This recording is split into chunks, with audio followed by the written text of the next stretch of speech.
pegados a las redes sociales. Nos ayudan a conectarnos con amigos, familia, también son una manera de entretenernos, pero cada vez más informan nuestra opinión sobre la política. El día de hoy vamos a conversar justamente sobre eso, sobre cómo las redes sociales pueden cambiar nuestra percepción sobre la política. El día de hoy estamos con el profesor Patricio Navia, doctor en Ciencia Política de NYU, profesor de Estudios Liberales y profesor titular de la Universidad Diego Portales. Bienvenido, muchas gracias. Muchas gracias por la invitación, un placer estar acá. El placer es todo nuestro. Antes de comenzar, me gustaría hacerle una pregunta un poquito personal. ¿Usted usa redes sociales para informarse sobre política? Sí, mucho. Sigo mucho X, Twitter, y sigo muchas noticias en Twitter. Sigo poca gente, tiendo a seguir más canales de noticias, pero pues crecientemente tengo un hijo que hace TikTok, así que pues ahora sigo TikTok y me fascina mucho cómo el algoritmo selecciona las cosas que puedo ver, ¿no? Entonces también uso Instagram, me informo mucho y crecientemente pues las redes sociales son más entretenidas, es una forma muy entretenida de informarse sobre política. Sí, definitivamente. Creo que es algo que, bueno, al menos en mi generación, es lo que más utilizamos, ¿no? Para política, hasta los memes que salen de ciertos candidatos, etcétera, es a lo que más estamos expuestos, de cierto modo. ¿Cuál diría que son las principales diferencias entre las redes sociales y los medios de comunicación tradicional? Pues las redes sociales nivelan mucho la cancha, le emparejan la cancha de formas que los medios tradicionales no hacían. Hace 100 años la radio era la forma más, los periódicos primero, ¿no? La forma más importante de comunicación, y los partidos políticos querían comprar periódicos para comunicarse con la gente. Y había periódicos de partidos de derecha, periódicos de partidos de izquierda. Después vino la radio y ahí los políticos que hablaban bien por radio, Roosevelt, por ejemplo, eran mucho más populares porque la gente los escuchaba. Después apareció la televisión y ahí eran los más telegénicos, los que funcionaban mejor, Alan García, John Kennedy, los que se veían mejor en la tele, ganaban elecciones. Después empezaron a aparecer distintas redes sociales que igualaron un poco la cancha, la nivelaron, YouTube, y ahora pues tenemos otras redes sociales.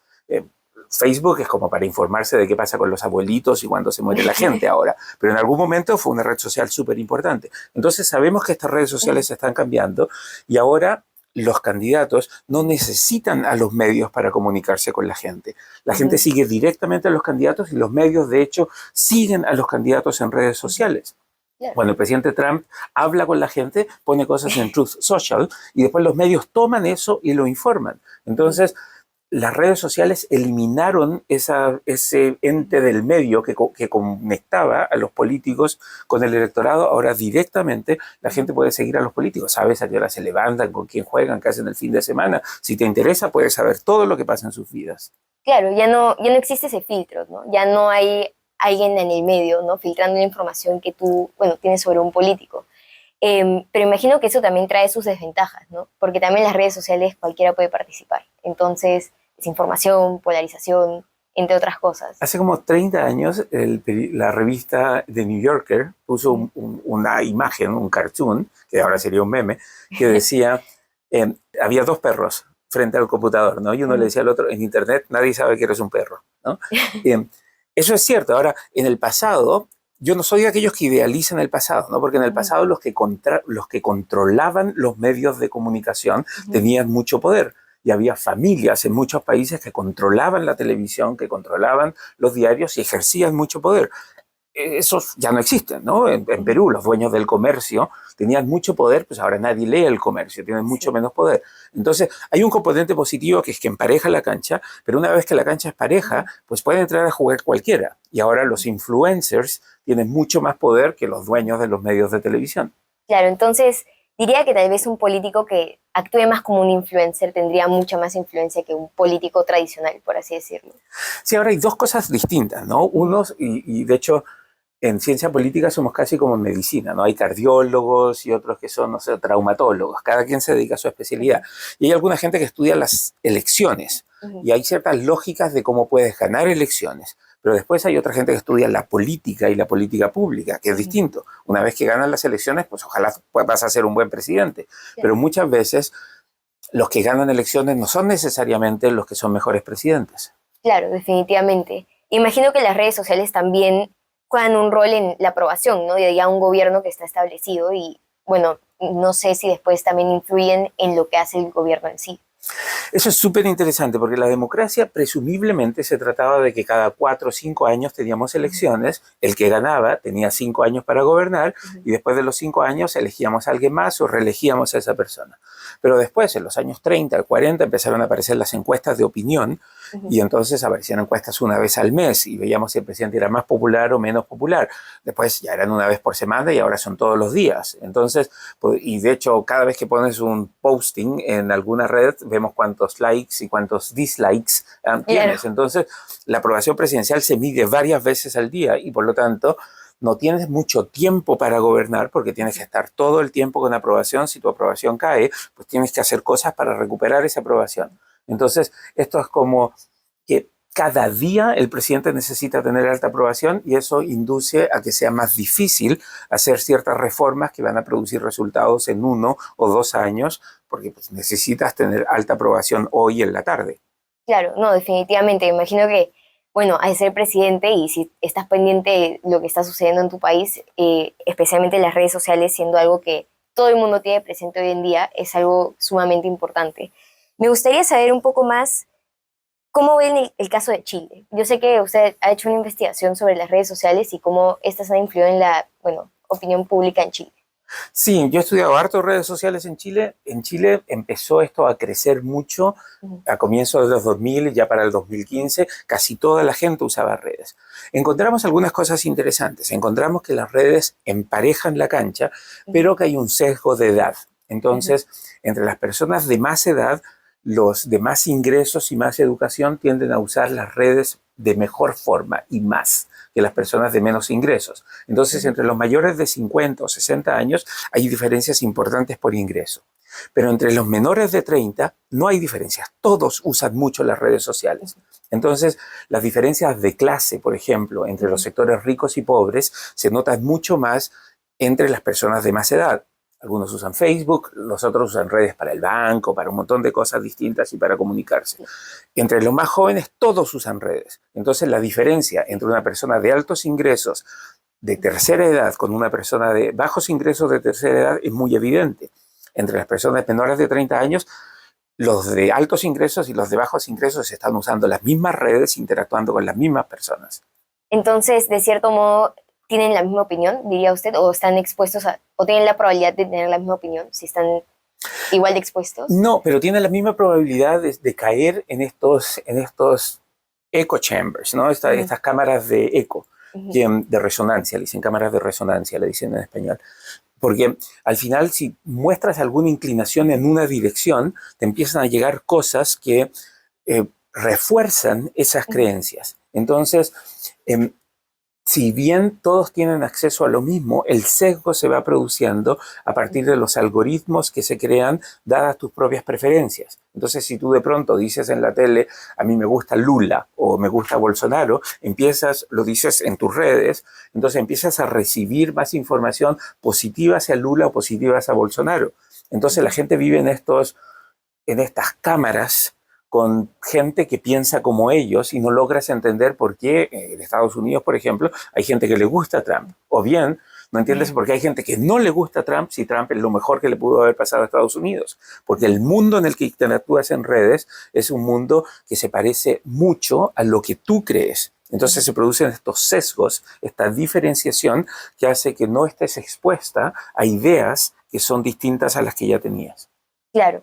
¿Y eso cree que sea un componente del fanatismo? Que, bueno, en este caso, por ejemplo, con Trump y todo el movimiento MAGA, ¿cree que podría haber sido posible si no hubiera sido por las redes sociales? Pues más que polarización, porque podemos tener mucha polarización. Yo puedo ser musulmán, tú puedes ser cristiano y nos llevamos bien. Lo que las redes contribuyen es lo que llamamos polarización afectiva. Entonces tú eres de izquierda, yo soy de derecha, pero el ser de izquierda a ti te hace mala persona. Eso es polarización afectiva. Podemos tener ideas distintas. Te gusta un equipo de fútbol, me gusta el otro, pero vamos a comer juntos, somos amigos.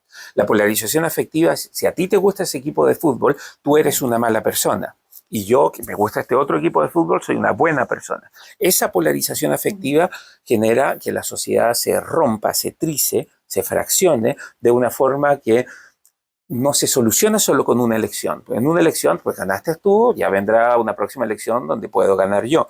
Pero si ganaste tú y el país se va a hundir porque yo creo que tú eres una mala persona y los que piensan como tú son malas personas, entonces esa polarización afectiva termina debilitando la democracia. Claro, es ese odio que uno comienza a cultivar hacia el otro lado, ¿no?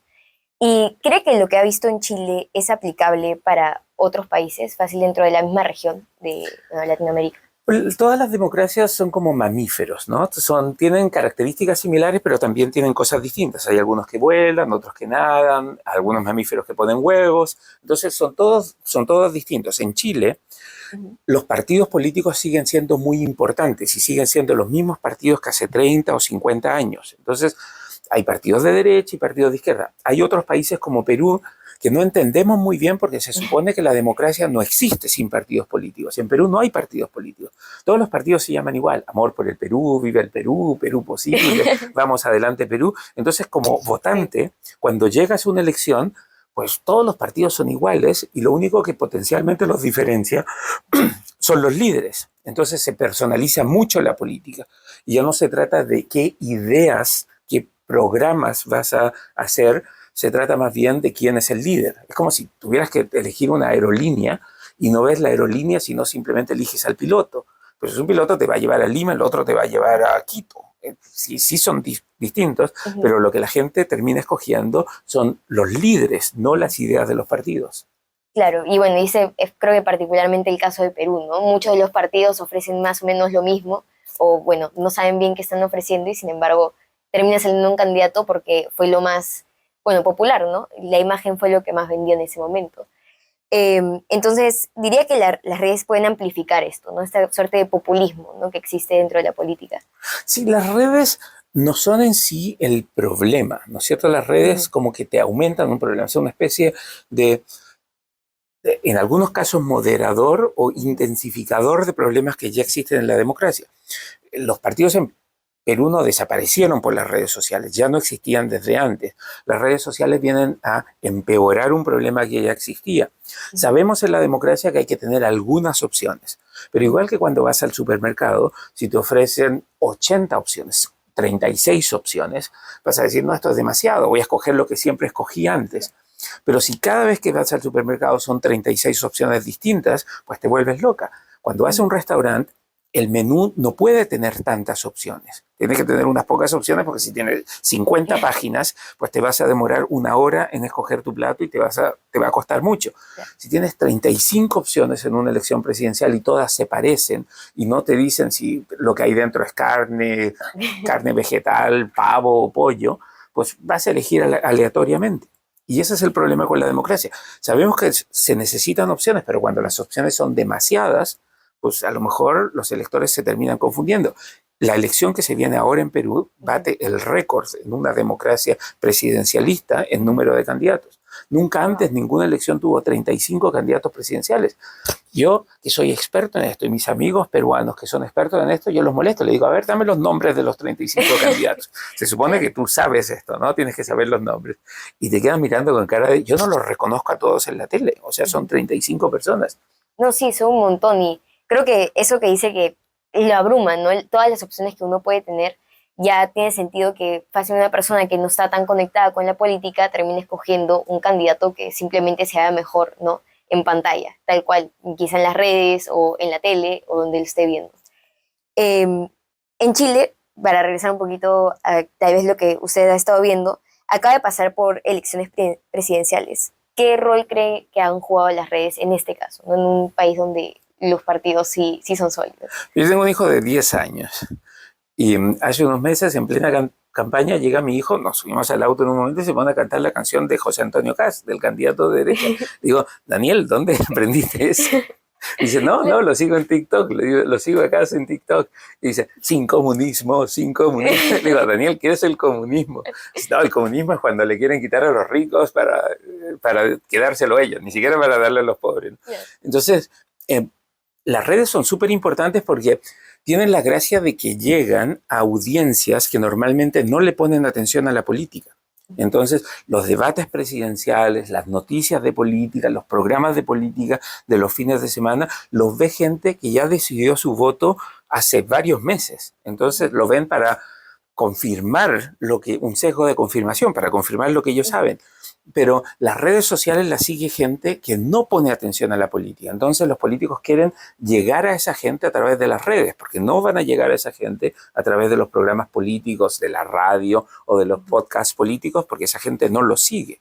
No van a llegar a esa gente a través de los debates en televisión, porque esa gente no ve debates en televisión, pero pueden llegar a la gente a través de las redes sociales. Y cuando la votación es obligatoria y la gente tiene que ir a votar igual, las redes sociales son la avenida más barata y más efectiva para llegar a esos votantes que no les interesa la política.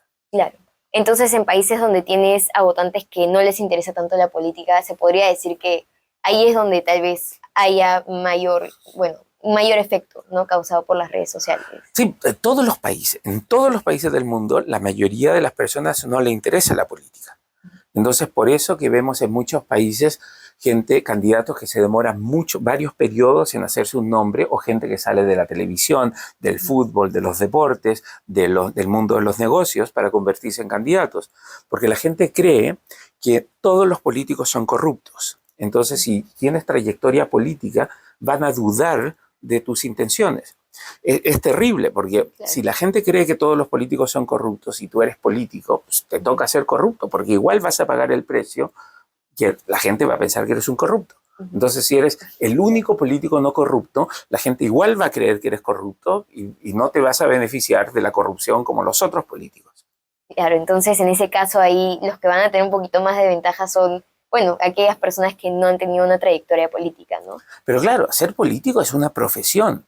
El trabajo de un político es ponerse de acuerdo con otros políticos que piensan distinto y llegar a acuerdos. Entonces la gente que viene desde fuera de la política dice, yo voy a llegar y voy a hacer otra forma de hacer política, no tengo trayectoria política, así voy a llegar y voy a hacer las cosas de forma distinta.